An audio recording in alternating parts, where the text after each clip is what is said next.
안녕하세요. 김유라입니다. 오늘은 에크하르트 톨레의 삶으로 다시 떠오르기 가져왔습니다. 책 너무 예쁘게 생겼죠? 이 책을 읽으려고 오랫동안 벼르다가 드디어 보게 되었습니다. 너무너무 읽으면서 마음이 편해지고 더 행복해지는 그런 책이에요. 만약 더 행복해지고 싶다면, 진정한 성공을 맛보고 싶다면 이 책을 한번 읽어보시길 추천을 드립니다.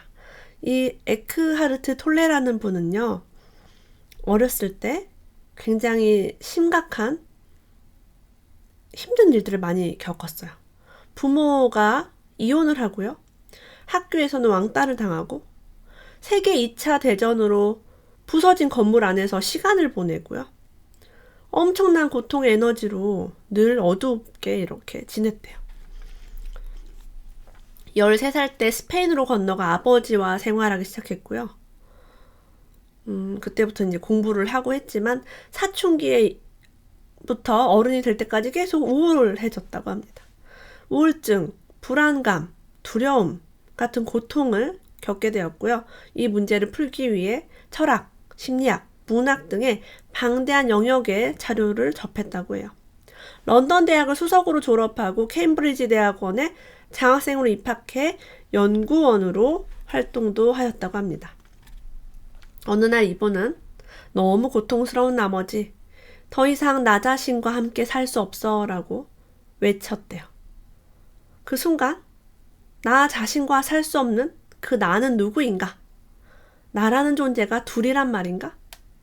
그러니까 내가 나한테 나랑 살 수 없어 라고 했어. 그럼 그 나는 누군가? 그 둘 중에 하나는 진짜이고 하나는 가짜임을 깨달았다고 해요. 그럼 어떤 생각을 하는 내가 가짜고 어떤 생각을 하는 내가 진짜일까? 우리도 이랬다 저랬다 하죠, 마음이. 이게 좋기도 하고 아닌 것 같기도 하고 굉장히 많이 혼란스럽습니다. 그래서 이런 거짓차, 에고를 알게 되면서 우울에서 밝음으로 점차 변화해 나갔어요. 그런 이야기가 이 책에 써 있습니다. 오직 준비된 사람만 깨어나게 할 수 있을 뿐이다 라고 이야기해요. 이 책은요, 준비된 사람만 깨어나게 할 수 있대요. 아직 모두가 그런 것은 아니지만 준비된 사람은 많이 있고 한 사람이 깨어날 때마다 집단 의식 속에 가속도가 붙어서 다른 사람들도 더 쉽게 깨어날 것이다. 만약 깨어남의 의미를 잘 모른다면 이 책을 계속 읽어나가길 바란다 라고 했습니다. 우리가 진실로부터 깨어나는 거죠. 거짓을 믿고 거짓을 보는 게 아니라 이게 진실이었구나, 삶의 진실이 이것이구나를 알게 될 때 나만 아는 게 아니라 우리 집단에서 내 친구와 내 이웃과 내 가족이 다 알게 돼서 더 빨리 쉽게 깨어난다고 합니다. 우리가 어떤 국가에 있는가, 누구를 친구로 사귀는가 이런 것들이 매우 중요한 거죠. 이미 자신 안에 있는 좋은 것을 발견하고 그 좋은 것이 밖으로 나오게 함으로써만 좋은 인간이 될 수 있다. 내가 더 노력해서 내가 뭘 더 얻어서 좋은 사람이 되는 게 아니라 나 자체가 이미 좋은 사람임을 아는 것이 깨어남의 일부겠죠. 자, 제가 공주님이라고 많이 부릅니다. 내가 공주라는 것을 알면, 고귀하고 장엄한 존재라는 걸 알면 변화가 시작됩니다. 내 공주구나. 나 하녀 아니구나. 나 하찮은 사람이 아니었구나. 라는 것을 알면 정말 행복하게 살 수 있겠죠. 하지만 많은 사람들은요, 나에게, 나의 것, 더 많이 원한다, 필요하다, 어떻게든 가져야만 한다, 아직 충분하지 않다는 등의 생각의 형태로 살고 있어요. 당신은 그 생각 형태들이 하는 말을 믿게 된다. 그래서 그걸 믿기 때문에 무의식적으로 그 생각에 따라 행동하게 된다고 해요. 난 이걸 더 많이 가져야 돼. 난 이게 필요해. 어떻게든 가질 거야. 충분하지 않아. 부족해. 계속해서 찾으면서도 발견하지 못하는 운명이 될 수밖에 없다.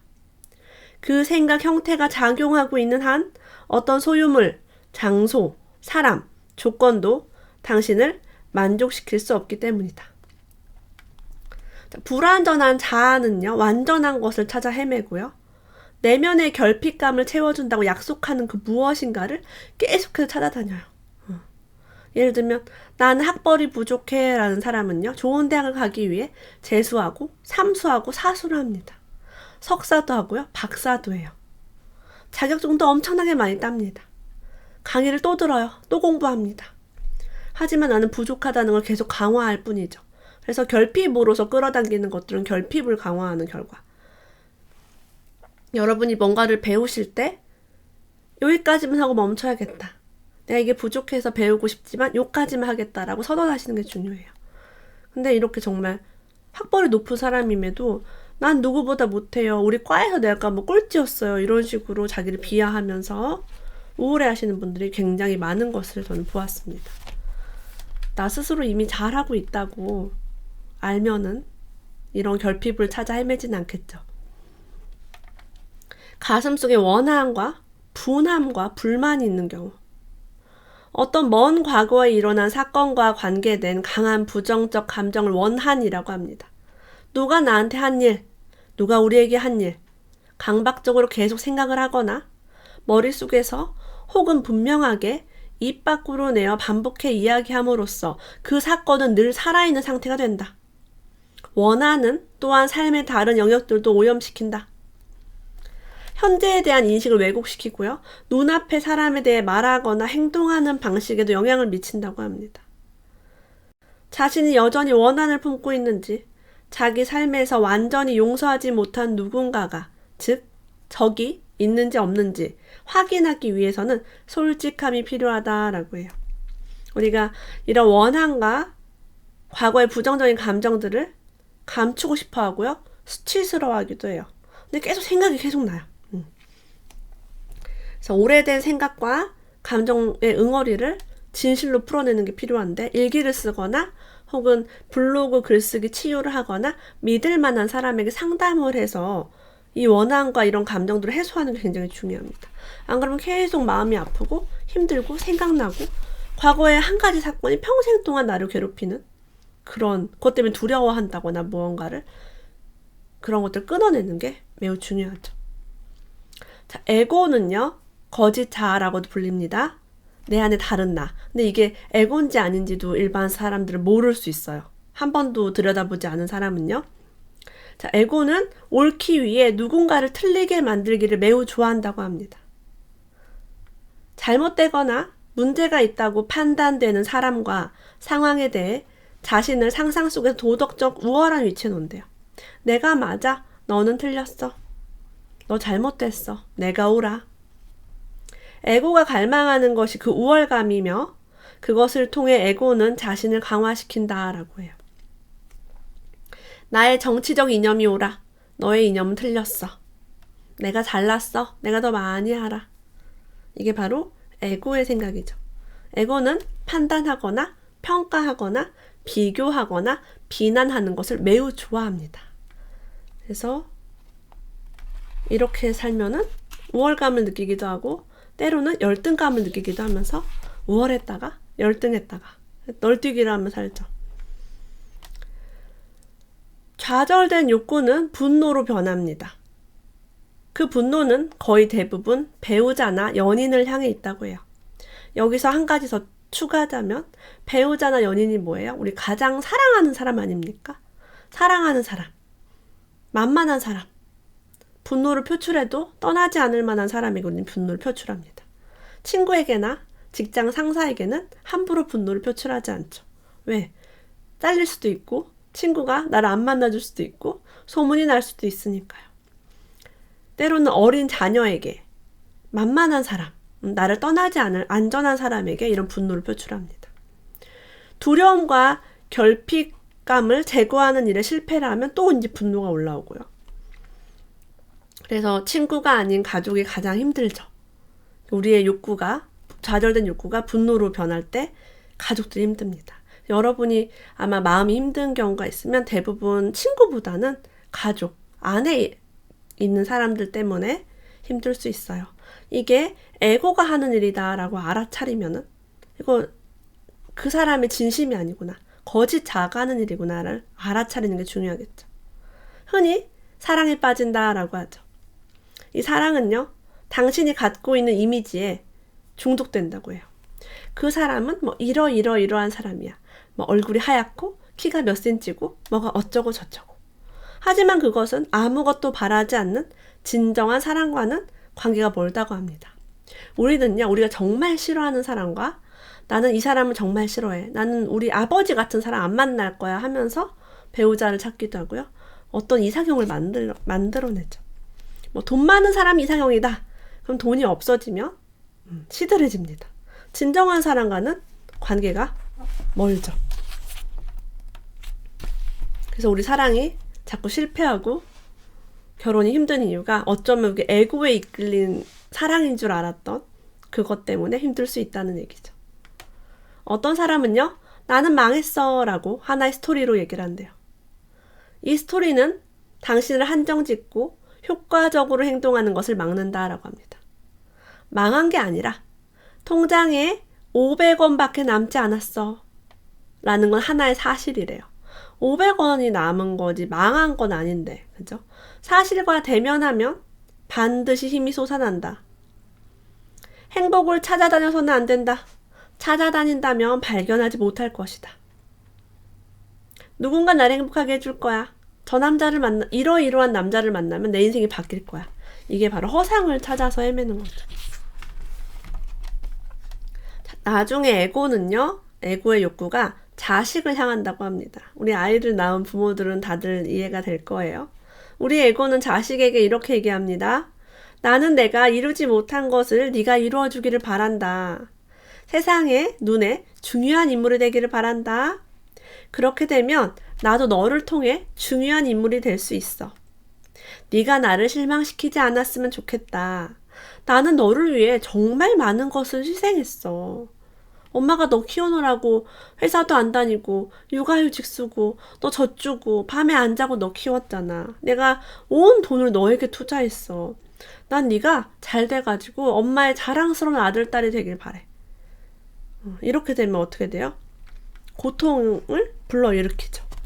그 아이는 그 아이 삶을 살아야 되는데 엄마 보기에 좋은 삶을 사는 아이로 살면 아이가 행복할까요? 네. 그래서 에고에 사로잡힌 사람은요, 고통을 고통으로 알아보지 못한다고 합니다. 마음속에요, 에고는 아까 말했죠, 판단하고 평가하고 비교하고 비난하는 특징이 있기 때문에요, 분노가 많고요, 불안해하고 미워하고 원망하고 불만족스러워하고 시기하고 질투를 합니다. 이런 부정적인 마음 상태가 완전 정당화돼요. 원래 이런 거야. 네가 나를 화나게 했지. 네가 미운 짓 했잖아. 너 못됐어. 너 샘나, 질투나. 그래서 다른 외부 요인에 그 원인이 있다고 오인을 하게 해요. 그래야 에고가 정당하게 되니까. 나의 고통은 너에게 책임이 있어. 이것이 에고가 언제나 암시하는 것이라고 합니다. 뭐뭐 때문이야 라고 하는 사람이 있어요. 뭐뭐 때문에 내가 고통스러워. 내 고통은 당연해. 내가 스스로 고통을 만든다는 것을 깨닫는다면 외부와 아무 관련이 없다는 걸, 그게 내 남편과 내 부모와 내 자식과 관련이 없다는 걸 알게 된다면, 그 고통의 원인이 내게 있는 걸 안다면 멈출 수가 있겠죠.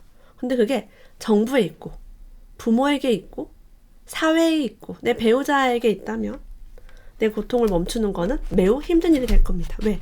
그 사람이 달라져야 되니까. 정부가 달라져야 되고 배우자가 달라져야 하고 자식이 달라져야 되고 부모가 달라져야 되고 그 친구가 달라져야 합니다. 달라질까요, 여러분? 네, 그거 기다리고 있다가 우리가 늙는 거죠. 다른 사람들을 포용할수록 일이 원활하게 흘러가고 하기 쉽게 된다는 것을 에고는 알지 못한다. 너 때문이야, 당신 때문이야, 나라 때문이야가 아니라 그냥 그걸 다 포용하고 수용할수록 우리의 삶이 원활하게 된다는 걸 에고는 몰라요. 당신이 남을 거의 혹은 전혀 돕지 않거나 그들의 길을 방해하면 우주는 사람의 형태로든 환경의 형태로든 당신을 거의 혹은 전혀 돕지 않는다. 왜냐하면 당신이 스스로를 전체로부터 단절시켰기 때문이다. 에고의 핵심에 있는 아직 충분하지 않아 라는 무의식적인 느낌은 다른 누군가의 성공을 볼 때 마치 그 성공이 나로부터 무엇인가를 빼앗아간 것인 것냥 반응한다. 누가 성공했는데요, 그게 내 걸 뺏어간 거야. 에고의 생각이에요. 다른 사람에 대한 성공이 분한 거예요. 쟤가 뭐가 잘났다고 성공해? 쟤 나보다 잘난 거 하나도 없는데? 쟤는 왜 저렇게 됐어? 쟤는 운이 좋았네? 쟤는 누가 도와줬네? 자, 그렇게 분하게 만드는 그런 감정들이 자신의 성공 기회를 축소시키고 있음을 에고는 알지 못한다고 해요. 성공을 끌어들이기 위해서는 어느 누구의 성공이라도 환영해야 한다. 그 일이 과연 그게 내일같이 환영해야 합니다. 성공을 비난하거나 질투를 하면 성공은 점점 멀어지는 거죠. 이게 바로 성공의 비밀이자 핵심이에요. 어떤 사람들은요, 육아서에 많이 나오는 이야기죠. 제가 이 육아서를 믿고 살았다고 굉장히 고통스러웠습니다. 아이 앞에서는 싸우지 말자. 아이 앞에서는 싸우지 말자. 그래서 안 싸우고 참았어요. 아이가 셋이나 되니까 가급적이면 말하지 않고 힘들어도 참았어요. 제가 나중에 이제 폭발을 하게 됐죠. 이렇게 말해도요, 아이는 속지 않는데요. 부모가 정중하게 대화를 나누어도 그 가정은 부정적인 에너지로 가득하대요.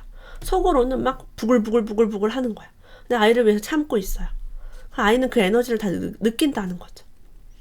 억압된 고통체는 특히 해로우며 드러내놓고 활동하는 고통체보다 훨씬 독성이 강하다.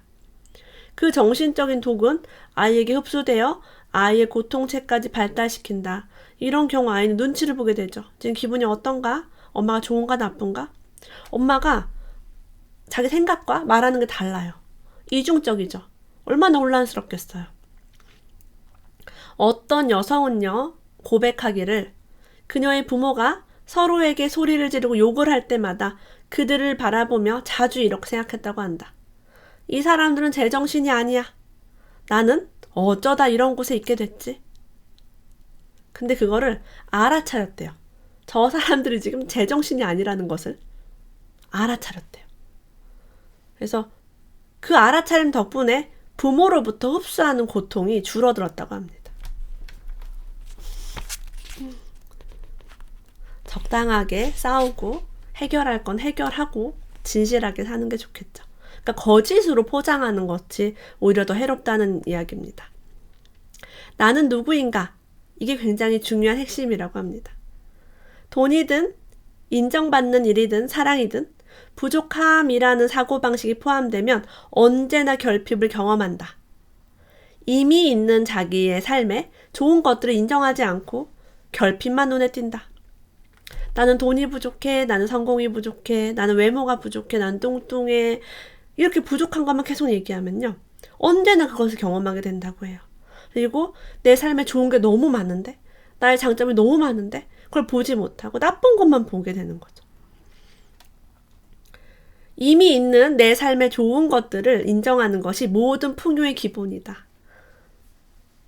그쵸? 우리 삶의 좋은 것들을 한번 찾아볼까요? 감사할 일들을. 세상이 인색하게 주지 않는다고 생각하지만 사실은 자기 자신이 인색하게 세상에 주지 않는 것이다. 왜 인색한가 하면 자신은 작고 아무것도 줄 것이 없다고 마음 깊은 곳에서 믿기 때문이다. 여러분, 거지는 아무것도 줄 수 없고요. 거지는 자신이 거지라고 생각하기 때문에 받기만 합니다. 거지의 특징이죠. 거지는 누가 부자가 돈을 주면 당연하게 생각해요. 난 거지니까 받는 사람. 인색하게 되죠, 그 사람은. 난 아무것도 줄 것이 없으니까. 이게 바로 나의 사고방식이 그것을 끌어당기는 거예요. 사람들이 당신에게 주지 않는다고 생각하는 것, 칭찬, 감사, 도움, 애정, 이런 것들을 자신이 다른 사람들에게 줘보라고 얘기합니다. 그런 것을 갖고 있지 않다면 갖고 있는 것처럼 행동하면 된다라고 해요. 그렇게 하면 나오게 된다라고 합니다. 그리고 주기 시작하자마자 받기 시작할 것이다. 주지 않는 것은 받을 수 없다. 여러분, 별표할게요. 주기 시작하자마자 받기 시작할 것이다. 주지 않는 것은 받을 수 없다. 내가 상대방에게 보고 싶었어요 라고 먼저 얘기를 하면 상대방도 나에게 보고 싶었어요 라고 얘기합니다. 지금이 아니더라도 언젠가요. 감사합니다 라고 하면 그 사람도 나에게 감사합니다 라고 하고요. 당신 이러이러한 일 너무 멋져요 라고 하면 그 사람도 나에 대해 칭찬하기 시작합니다. 그러면서 우리는 정말 풍요의 관계를 누리게 되죠. 밖으로 흘러나가는 것이 안으로 흘러들어 오는 것을 결정한다. 우리가 축의금을 주잖아요.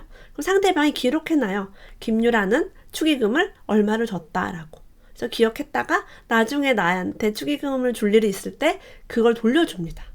자, 내가 흘러나가는 것이 안으로 들어오는 것을 믿으십니까? 네. 세상이 당신에게 주지 않는다고 생각하는 것은 당신이 이미 가지고 있음에도 흘러나가지 않도록 허락하지 않는 것뿐이다. 나는 그지야. 난 줄 돈이 없어. 그럼 축의금을 내러 못 가요. 빵원. 내지를 못해요. 누가 나한테 주겠어요? 아무도 주지 않죠. 자기 주위의 모든 곳에 있는 풍요를 알아보는 것이 자신 안에서 잠자고 있는 풍요를 깨어나게 한다. 우리 곁에 풍요로운 게 많다는 걸 아는 게 너무 중요하다는 거죠. 자기 자신에게 이렇게 자주 물어보자. 이곳에서 나는 무엇을 줄 수 있을까? 어떻게 하면 이 사람, 이 상황에 내가 도움이 될 수 있을까? 아무것도 소유하지 않아도 풍요를 느낄 수 있고 늘 풍요를 느끼면 모든 것이 계속해서 당신에게로 온다. 풍요는 이미 그것을 가지고 있는 사람에게만 찾아온다. 불공평하게 들리겠지만 그렇다. 그것이 우주의 법칙이다. 풍요도 결핍도 내면의 상태이며 그것은 당신 현실에 나타난다. 예수는 그것을 이렇게 표현했다. 있는 자는 더 받을 것이고 없는 자는 그 있는 것마저 빼앗길 것이다. 저는 풍요를 느끼기 위해서 도서관에 있는 많은 책을 읽었고 책을 읽을수록 점점 많은 풍요를 느끼게 되었습니다. 여러분도 독서를 통해서 더 풍요로운 삶을 함께 하시길 바랍니다. 오늘도 끝까지 함께 해주셔서 고맙습니다. 다음에 또 만나요.